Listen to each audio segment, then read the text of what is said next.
Crystal Mathis. As many of you know who are watching this, I am a neuromuscular massage therapist, a certified integrative health coach, the author of the Healthy Living Workbook, FU Diet Culture, and I am also a model. I have been getting a lot of requests to kind of chime in on this whole Deshaun Watson situation. Not that I have been contacted by him or am a part of this massage therapist disaster that's happening right now. I have not anything to do with that situation, but a lot of people have been reaching out to me. They're like, hey, you're a massage therapist, you're in Houston.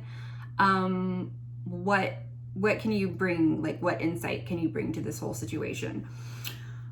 Okay, so since I have had no contact or interaction with Deshaun Watson or the massage therapist involved in that situation, I can't speak for what's happening on that. All I can say is what's happened to me and how I handle the situations that have occurred with me in my practice and things that have happened to me specifically, and kind of try to tie that into what's happening in the media right now. Okay, so first and foremost, I'm licensed. Every massage therapist advertising in any state in the United States needs to be licensed by the state. That's paramount, and everybody should be able to prove that their license is current. Your license needs to be renewed every 2 years in the state of Texas. I'm not very sure about any of the other states. I'm sure it differs, but you can all Google that online. So my license has to be renewed every 2 years. Okay, I'm also required, if I'm going to be a practicing massage therapist, to hold insurance. That's insurance in case I hurt somebody and they're on the massage table and I didn't mean to and it's an accident.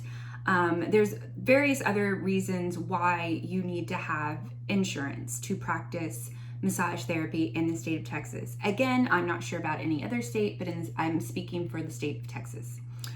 Okay, I have in the past worked as a traveling massage therapist, which means I have traveled to people's homes and done in-home massage therapy. Now, I want to be very clear. When I started out, I was in my early 30s. I will turn 39 this Wednesday, but I was in my early 30s, and I was pretty much already aware of some of the negative connotations that surround the field of massage therapy. Unfortunately, there's stigma attached to it, and I'm sure that's no surprise to any of y'all out there. So I went into it eyes wide open. Like, I knew I had to be extremely professional and I had to listen to all the experts, and that I needed to be aware of what was happening in the field which I chose to practice in. So that's first and foremost. If you're a massage therapist just starting out, or if you're considering joining the massage therapy field, it's a great field. You really do get to help a lot of people. I chose to specialize in a more rehabilitative type of massage therapy. I have never worked in the general massage, just relaxation spa treatment. I have always specialized in a rehabilitative state. However, that has not protected me from situations like we're hearing about in the Deshaun Watson case. And it's really sad because I have in the past done everything that everybody ever told me I should, and it still didn't stop people from trying to contact me and try to hire me to do some very inappropriate things. Let's just keep it real and let's keep it live for the person. I have been asked to meet at hotel rooms. I have been asked to meet at offices. I have been asked to meet at homes while people's wives are away on vacation. I have even had it happen inside my office. I will never bring up names. I will never, I'm very lucky that I was never attacked, but I have had people insinuate, lean, and try to touch me inappropriately. I have had people expose themselves to me. And I think first and foremost, If you are going to be in this field and you are going to choose to do in-home massage, which is perfectly legitimate and it's often done, you need to be sure that you can 100% communicate your boundaries. And that's first and foremost through how you book the client. Now, I know everybody does situations and books their practice differently. I used to just, here's my business cell phone. You can do text, you can do email. But no matter what, I would always have an email confirmation with them, even if I was just booking it on my own. I would always send an email with all of my paperwork. Massage therapist, if you're trying to go in the massage therapy world, or if you're an independent practitioner of any kind, paperwork, okay? It protects you. It helps clearly define your boundaries. And it's a really CYA to make sure that you are able to say legally, I did not misrepresent myself. I was very clear in my dialogue with the client what services would and would not be provided. In my client agreement, I have 3 different lines. It talks about how I'm not a doctor. They have to sign off on that. It talks about my cancellation policy and expected arrival times and understanding that they are paying for my time as well as my services, and that it's important to me and I need to be able to protect my time because it is valuable. And then there is a 3rd line that they have to read and sign. So there's 3 places they have to sign on the same document. And it states in big bold letters, inappropriate comments of any sexual nature of any kind will terminate the session immediately. I do not accept. I have a 0 tolerance policy when it comes to that. And I make sure very clear to highlight it and hand it to the customer and make them sign it. And I send it to them, and it's on my website for viewing if you're interested. It's www.crystalmathis.com. Feel free to use it and change whatever. But it says any inappropriate comments of any sexual nature will terminate the session immediately. I am to be compensated for my time in full, and the client is never to contact me again. Should I feel that the situation deems to be reported, I will. And I make the client extremely aware of this situation before anything happens. And it's not like, hey, if you come in, and you try to talk to me, blah, blah, blah, blah, blah. No, it's in the paperwork. You have to sign it. And I just say, hey, here's the rating. Here's the paperwork. Please fill out and sign. I bring them water. I let them fill out their paperwork. As a neuromuscular therapist, I do conduct an interview to make sure I'm aware of any surgical histories or medical histories, to make sure I know what I'm working with, to make sure that they don't have any contraindications that I need to be aware of, so on. So there's a whole interview process that takes place. Even in the general massage sense, there's still some conversation that needs to be happening. And that's a great time to communicate and really get a feel for the client. Now, when you're just starting out, a lot of people may not know this, but it's important. Do your research, do your due diligence. The internet is awesome. You can Google it, what to do, how to handle the situations. If you are uncomfortable setting these boundaries and having these conversations with a client, and you don't feel like you would be able to say those things in person out of fear of hurting someone's feelings, that's fine. That's totally normal. I'm not bad-mouthing anybody for that. But the truth of the matter is, then you do not need to be working for yourself, and you do not need to be doing home visitations. It's very clear. It can be very dangerous. You don't always know what you're getting into. And if you're afraid to say anything or set boundaries or anything like that, just because you're unaccustomed to saying those things or having those hard face-to-face conversations, then please don't go into business for yourself. Don't do home visits. Don't go to offices. Don't give anybody your personal cell phone or email or anything like that, because there are predators out there. And as professional as I am and all the due diligence that I've done, I have still been and am still being contacted by trolls, by people on Instagram, LinkedIn, oh my God, it's the worst. I have actually, like, I still have a page on LinkedIn, but I don't really post and I don't really accept any messages on there. The amount of sexual harassment I have experienced on LinkedIn is horrible. And if you go to my LinkedIn page, you will see me post several times about how I am experiencing it on LinkedIn. And if anybody continues to contact me, they will be reported to LinkedIn. It is just a treasure trove of horrible, horrible people who are trying to contact me for sexual services. And I have no idea why. If you go to my page, it's completely legitimate. I have a logo, I have my license number, I've been published in articles. I have everything that you can do to talk about your professionalism, your experience, my education. All of it doesn't seem to matter to anybody. They're just like, hey, wanna hang out? Wanna hook up?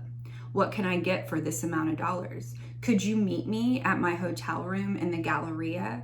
Well, I have a private, house off to the side of my pool. Could we, meet up there? No, the answer is always no. And I'm very harsh with these individuals and they don't care. They just laugh it off.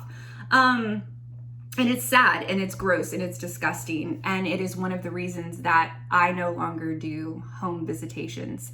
I was already kind of toying with the idea of not doing home visitations because of, all of this situation. And then COVID hit and I was like, yep, not doing it anymore. It's just the perfect out to not have to do home visitations. I have been contacted by some professional athletes and it always happens on Instagram. No, I won't tell you who they are. Nothing ever happened because I never went and saw them. But it always happened on Instagram. They always direct messaged me and they're always like, hey, I'm a player with so-and-so and I'm in Houston and can I get you to come to my hotel room? No. The answer is always no. I don't see clients outside of my office. And if you are a professional athlete, chances are you have access to some of the best neuromuscular therapists in the country, in the world. And I'm not saying that I don't consider myself an amazing neuromuscular therapist. I am. I'm highly qualified and I would be happy to work with anybody in the sports community. I have worked with professional athletes who have contacted me in the appropriate manner. And that working with them was great and fantastic. And I've worked with people on the collegiate level. I've worked with high schoolers. I've worked with retired professional athletes. You name it, I have seen those clients and they've always contacted me appropriately. But anyone trying to slide into my DMs on the down low and just kind of be like, hey, what's up? I have a hotel room. No. And ladies and even gentlemen, I mean, there's a level of shared responsibility when it comes to you practicing massage therapy or any service that's going to be in direct contact with each other, especially, hair, makeup, nails, massage especially. You are in somewhat of an intimate situation with someone. There has to be a level of trust. There has to be a level of comfort in order to provide quality care. But that level of trust comes with openness and communication, and you have to be able to set that boundary. If you are just starting out and you're like, I don't have a website and I don't have online booking, which I now do, it's fine. I'm not dogging you for not being able to have access to those things, but you need to be, hi, you've reached out to me. My name is so-and-so. Have a whole thing planned out and send it back to them. And that just, mine says, hi, thank you for reaching out. I'm Crystal Mathis. I'm a certified neuromuscular massage therapist and myofascial release specialist. I specialize in blah, blah, blah, blah, blah. I appreciate that you reached out. Unfortunately, I do not visit hotel rooms or private offices, you are able to book me in office and my blah, blah, blah, blah, blah. And in order to do so, I require a credit card to be put on file to hold your spot, and I require you to send me an email so that I can send you paperwork. I require that paperwork to be filled out and signed and scanned back to me before we move forward. That is actually how I respond to pretty much every private message or LinkedIn message or whatever. And I would say anybody that has reached out to me in that manner never responds, because that's not what they're looking for. They're not actually wanting me to massage them. They just want me to come and see if I'll do something sexual for them. And so the minute I set a professional boundary and I talk to them in a professional manner, they never contact me ever again. And that's fine. I don't want them to. But it's my way of setting a clear boundary of, hey, if you're reaching out to me in the context for sexual favors, it's not going to happen, because I'm going to require your signature on everything. And I'm going to require your credit card to be put on file. And people, if you still want to do in-home, and in office, that's fine. Always have 3 points of contact. Always let 3 different people know exactly who you're going to meet, where you're going to be, and have check-in times with them. That is extremely important in any capacity where you travel. It is extremely important that you prioritize your safety. Now, I still do this. I'm married. I've been married for 10 years. My husband, God love him, he has been so supportive in my career.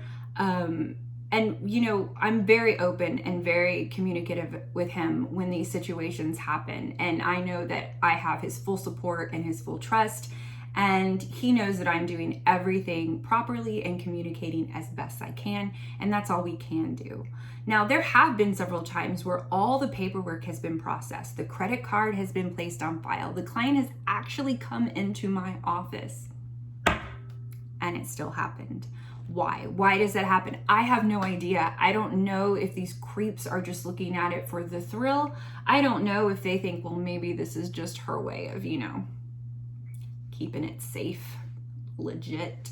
No, I'm legit, and it's not going to happen. I have walked into my office and there has been a man just, I've done the thing, hey, please undress to your comfort level. Here's a full sheet. It's a full twin sheet. This has to be covered over you. You have to be face down on the table. I'm going to step out while you undress to your comfort level. And then as soon as you're covered with the sheet, I'll knock, make sure that you're all good, and then I'll come in. Didn't matter. I came in and they were just laying face up, fully exposed on the table, and it took me all of 2 seconds to be like, you need to put your clothes on, you need to leave, never contact me again, and I will be charging your card because you've wasted my time, you've insulted me, and this is inappropriate. And they're lucky, they're so lucky I didn't call the cops. Now, why didn't I call the cops? Why didn't I call the police? Because you guys, nothing really happened. I didn't touch them. They didn't touch me. I just saw something I really didn't want to see. And there are so many times where people have argued where, well, I'm sorry, I'm just really comfortable with my body. And no, that's not how it goes. I have a massage therapist that, normally just does this little towel thing. I'm so sorry, I'll cover up and I'll leave. And I'm like, no.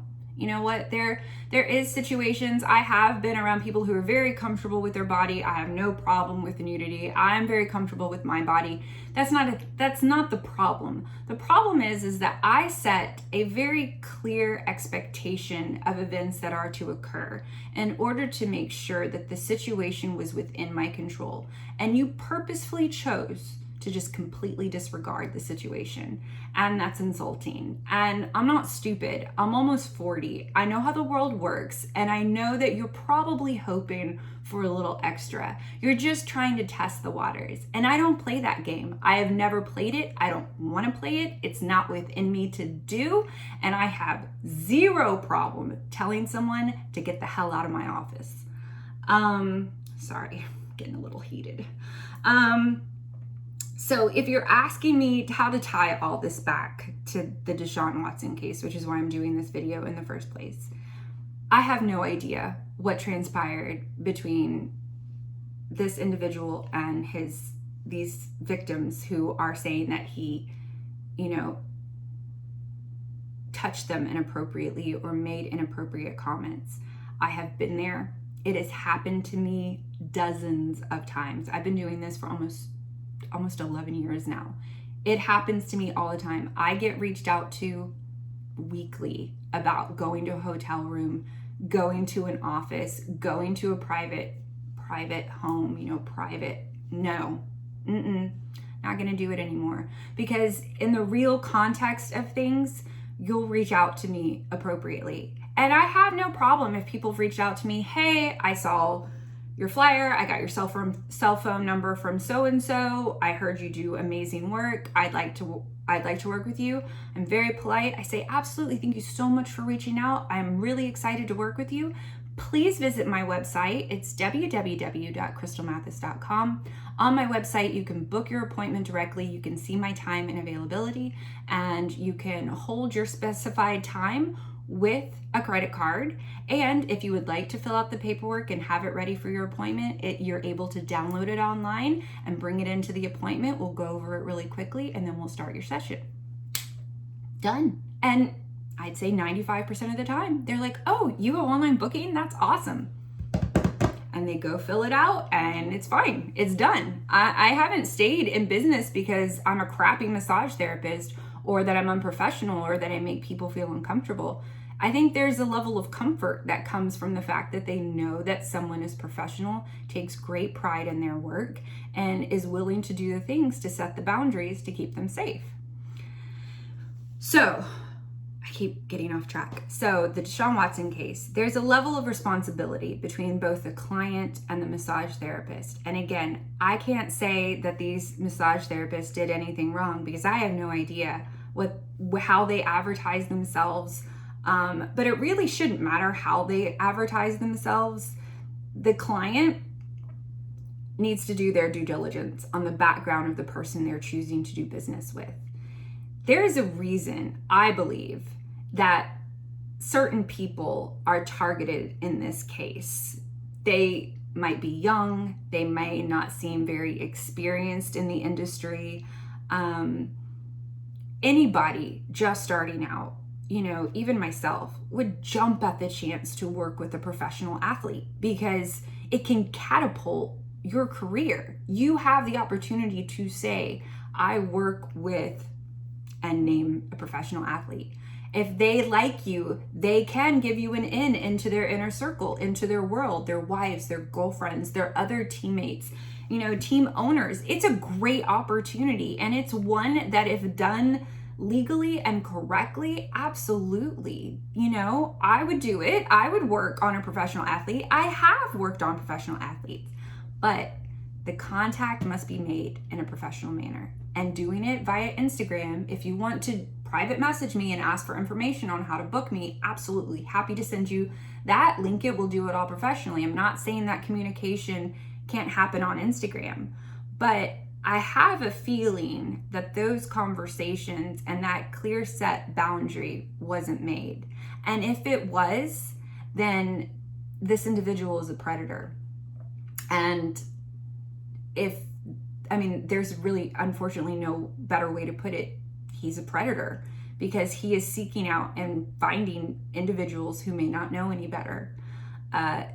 Ladies and even gentlemen, if there is a professional athlete and you have no experience in that field or that arena or no specialized training, and they're offering to fly you from another state for an hour, no, sweetie, that's got negativity written all over it. Again, they have access to some of the best trainers, therapists in the world.